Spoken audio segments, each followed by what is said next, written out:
అందరికీ నమస్కారం. నేను మీ నారాయణరావు. నేను బాగున్నాను. మీరు ఎలా ఉన్నారు? ఈరోజు రాజమండ్రి వద్ద గోదావరి నది మహాతల్లిని ఒకసారి మీకు చూపించాలని ఈ వీడియో చేస్తున్నానండి. దయచేసి చూడండి, ఆనందించండి.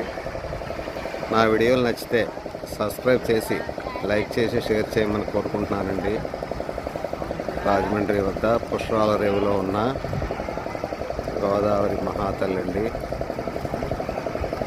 చూడండి, అద్భుతమైన దృశ్యం. మీరు